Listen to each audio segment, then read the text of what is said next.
श्री गणेशाय नमः। श्री गुरुवे नमः। शिव परिवार की जय हो। शिव पुराण श्री रुद्र संहिता प्रथम खंड 15वां अध्याय। सृष्टि का वर्णन।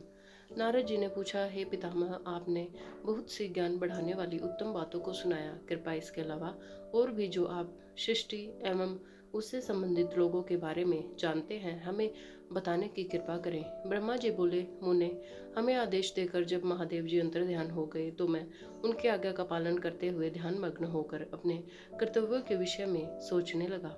उस समय भगवान श्री हरि विष्णु से ज्ञान प्राप्त कर मैंने सृष्टि की रचना करने का निश्चय किया।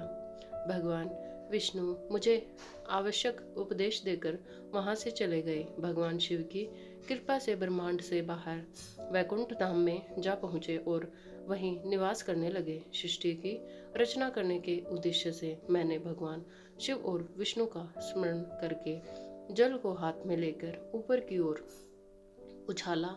इससे वहां एक अंड प्रकट हुआ जो 24 तत्वों का समूह कहा जाता है। वह विराट आकाश वाला अंड जड़ रूप में था। उसे चेतना प्रदान करने हेतु मैं कठोर तप करने लगा और 12 वर्षों तक तप करता रहा। तब श्री हरि विष्णु स्वयं प्रकट हुए और प्रसन्नता पूर्वक बोले। श्री विष्णु ने कहा, ब्राह्मण, मैं तुम पर प्रसन्न हूँ। जो इच्छा हो वह वर मांग लो। भगवान शिव की कृपा से मैं सब कुछ देने में समर्थ हूँ।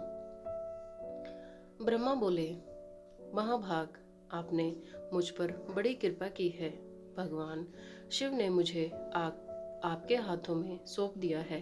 आपको मैं नमस्कार करता हूँ। कृपा कर इस विराट 24 तत्वों से बने अंड को चेतना प्रदान कीजिए। मेरे ऐसा कहने पर श्री विष्णु ने अनंत रूप धारण कर अंड में प्रवेश किया। उस समय उनके सहस्त्रों मस्तक, सहस्त्र आंखें और सहस्त्र पैर थे। उनके अंड में प्रवेश करते ही वह चेतन हो गया। पाताल से सत्य लोक तथा अंड के रूप में वहां विष्णु भगवान विराजने लगे। अंड में विराजमान होने के कारण विष्णु जी वैराज पुरुष कहलाए। पंचमुख महादेव ने अपने निवास हेतु कैलाश नगर का निर्माण किया। देवर्षि संपूर्ण ब्रह्मांड का नाश होने पर भी वैकुंठ और कैलाश अमर रहेंगे, अर्थात इनका नाश नहीं हो सकता। महादेव की आज्ञा से ही मुझ में सृष्टि की रचना करने की इच्छा उत्पन्न हुई है। अनजाने में ही मुझसे तमोगुणी सृष्टि की उत्पत्ति हुई है, जिसे अविद्या पंचक कहते हैं। उसके पश्चात भगवान शिव की आज्ञा से स्थावर संज्ञक वृक्ष, जिसे पहला सर्ग कहते हैं, का निर्माण हुआ, परंतु पुरुषार्थ का साधक नहीं था। अतः दूसरा सर्ग तिर्यक प्रकट हुआ। यह दुख से भरा हुआ था। तब ब्रह्मा जी द्वारा अर्धस्त्रोता नामक तीसरे सर्ग की रचना की गई। यह सात्विक सर्ग देव सर्ग के नाम से प्रसिद्ध हुआ। यह सर्ग सत्यवादी तथा परम सुखदायक है। इनकी रचना के उपरांत मैंने पुण्य शिव चिंतन आरंभ कर दिया। तब एक रजोगुणी सृष्टि का आरंभ हुआ जो अर्वाक स्त्रोता नाम से विख्यात हुआ। इसके बाद मैंने 5 विकृत सृष्टि और 3 प्राकृत सर्गों को जन्म दिया। पहला महातत्व, दूसरा भूतों और तीसरा वैरागिक सर्ग है। इसके अलावा 5 विकृत सर्ग हैं। दोनों को मिलाकर कुल 60 सर्ग होते हैं। नवा ओंकार सर्ग है, जिससे सनत सनंदन कुमारों की रचना हुई। सनत आदि मेरे 4 मानस पुत्र हैं, जो ब्रह्मा के समान हैं। वे महान व्रत का पालन करने वाले हैं। वे संसार से विमुख एवं ज्ञानी हैं। उनका मन शिव चिंतन में लगा रहता है। मुनि नारद, मैंने आज्ञा पाकर भी उन्होंने सृष्टि के कार्य में मन नहीं लगाया। इससे मुझसे क्रोध प्रवेश कर गया। इससे मुझ में क्रोध प्रवेश कर गया। तब भगवान शिव ने मुझे समझाया कि भगवान शिव की तपस्या करने के लिए कहा।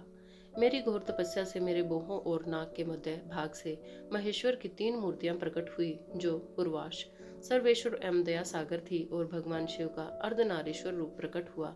जन्म मरण से रहित परम तेजस्वी सर्ग नीलकंठ साक्षात उमा वल्लभ भगवान महादेव के साक्षात दर्शन कर मैं धन्य हो गया। मैंने भक्ति भाव से उन्हें प्रणाम किया और उन्हें प्रसन्न करने के लिए उनकी स्तुति करने लगा।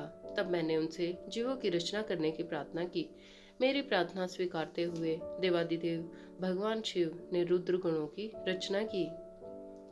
तब मैंने उनसे पुनः कहा, देवेश्वर शिव शंकर, अब आप संसार की मोह माया में लिप्त ऐसे जीवों की रचना करें जो मृत्यु और जन्म के बंधन में बंधे हो। यह सुनकर महादेव जी हंसते हुए कहने लगे। शिवजी जी ने कहा, मैं हे ब्रह्मा, मैं जन्म और मृत्यु के भय में लिप्त जीवों की रचना नहीं करूंगा, क्योंकि वे जीव संसार रूपी बंधन में बंधे होने के कारण दुखों से युक्त होंगे। मैं सिर्फ से उनका उद्धार करूंगा, उन्हें परम ज्ञान प्रदान कर उनके ज्ञान का विकास करूंगा। हे प्रजापते, इन जीवों की रचना आप करें। मोह माया के बंधनों में बंधे इस प्रकार के जीवों की सृष्टि करने पर भी आप इस माया में नहीं बनेंगे। इससे इस प्रकार कहकर महादेव शिव शंकर अपने पार्षदों के साथ वहां से अंतर्ध्यान हो गए। ओम नमः शिवाय। नमः पार्वती पते। हर हर महादेव। जय जय श्री राधे। जय जय श्री सीताराम।